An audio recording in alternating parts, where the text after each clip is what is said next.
My fellow New Yorkers, this has been a week of strong emotions in our city. One of our own is dead. A black man, black like me. A man named Jordan, the name I gave my son. A New Yorker who struggled with tragedy, trauma, and mental illness. A man whose last words were a cry for help. A man named Jordan Neely. Jordan's death has devastated his family and shocked his fellow New Yorkers. Today, I'm here to talk about Jordan's life before he got on that train. The circumstances surrounding his death are still being investigated. And while we have no control over that process, one thing we can control is how our city responds to this tragedy. One thing we can say for sure, Jordan Neely did not deserve to die. And all of us must work together to do more for our brothers and sisters struggling with serious mental illness. I want to state up front that there were many people who tried to help Jordan get the support he needed. But the tragic reality of severe mental illness is that some who suffer from it are at times unaware of their own need for care. And all too often, they're caught up in this cycle of violence, sometimes as perpetrators or far more often as victims. In many cases, and through no fault of their own, they resist treatment, walk away from a chance for recovery, and disappear into the shadows. It is the nature of this cruel disease, and it breaks our hearts every time. We cannot and will not accept this state of affairs. Not walk by those in need, step over those who are suffering, or ignore those calls for help. We will respond with care, compassion, and action. We can and must do everything possible to help and heal our brothers and sisters in crisis. From the very beginning of this administration, I have called for changes and reforms to the way we address serious mental illness in our city. Changes that will support and amplify the good work that so many dedicated people are already engaged in. I thought about this subject on the first day I walked into City Hall. I brought it up in my very first conversation with the governor, and I have directed our city government to do all they can to help those who are suffering from serious mental illness. Tens of thousands of Americans and their families are forced to fend for themselves because we have not devoted the resources needed to provide appropriate mental health care. It is time to build a new consensus around what can and must be done for those living with serious mental illness, and to take meaningful action despite resistance and pushback from those who misconstrue our intentions. It starts with addressing the issues of mental health across the board, taking action to treat people before they are in crisis. It means that we must give people in crisis the care they need for as long as they need it. In November 2022, I announced that our city personnel and contractors must have a better understanding of the legal options and responsibilities when they engage with those who are unsheltered and experience a psychiatric crisis. And in March of this year, we released a mental health plan that outlined a comprehensive strategy for treating New Yorkers in need and preventing the condition that so often led to severe mental illness. Our vision is to create a better system that goes beyond one incident or tragedy, a continuum of care that keeps people connected to the support they need to stay well. Because we look to prevent and minimize the impacts of mental illness, there's an immediate need to address those who are clearly in need of treatment. We already have the authority to do so, and we must use it. Under New York state law, our mobile crisis clinicians can bring people having a mental health crisis to a hospital for medical evaluation.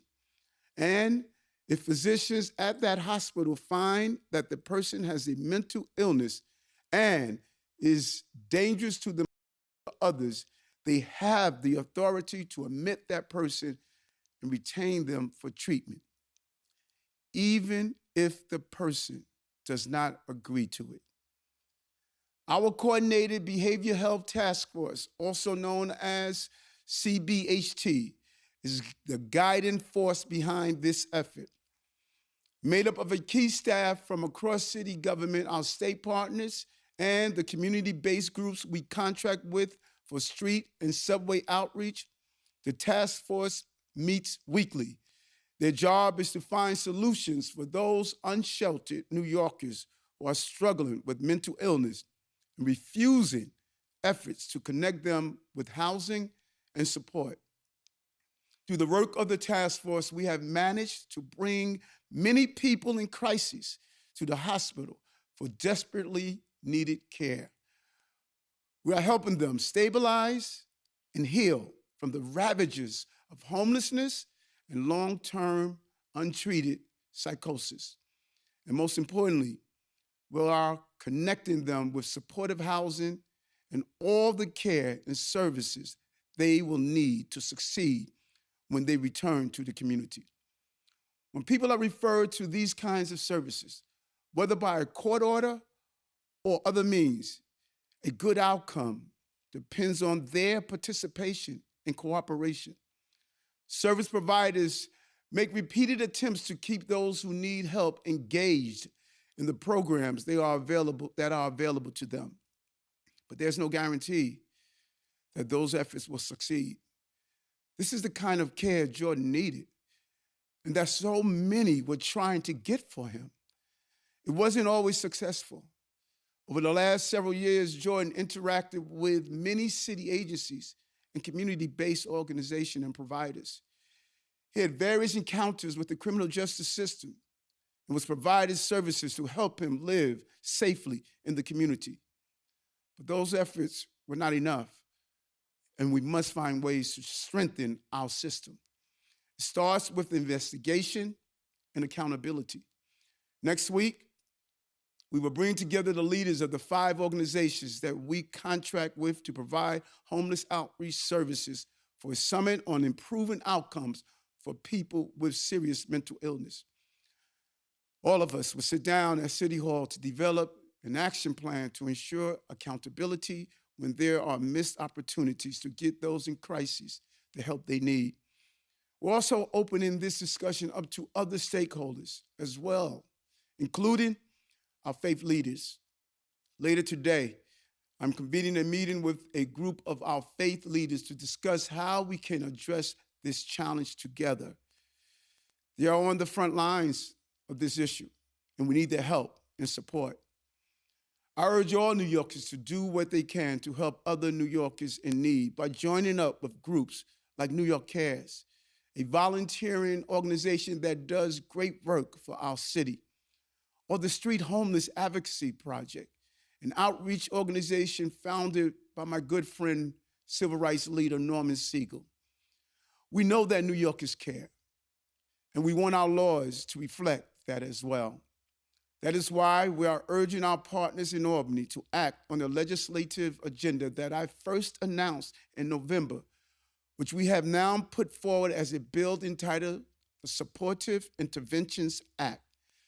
This bill addresses a series of flaws and gaps in the New York State mental hygiene law that are making it more difficult to help those who don't know they need help.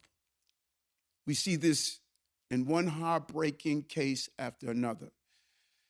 It's not the fault of those who are suffering. Severe mental illness causes this critical lack of insight. Yet the only way they can be helped is through intervention.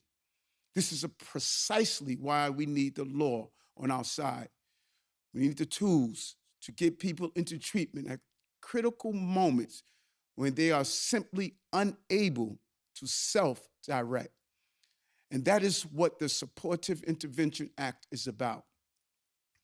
The Supportive Interventions Act will make it clear in the law itself what New York courts have already said in interpreting it.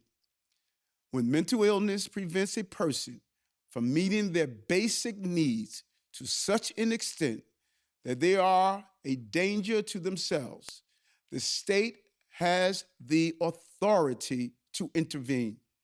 The bill would also make it crystal clear to our hospitals that a person should not be released from psychiatric care simply because they have calmed down and appear stable in the moment.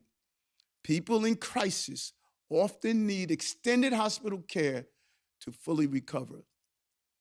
This legislation will also strengthen our successful Kendra's Law program, ensuring that court-ordered outpatient treatment is reaching all of those caught in the system's revolving door who need that additional care and monitoring to avoid relapse.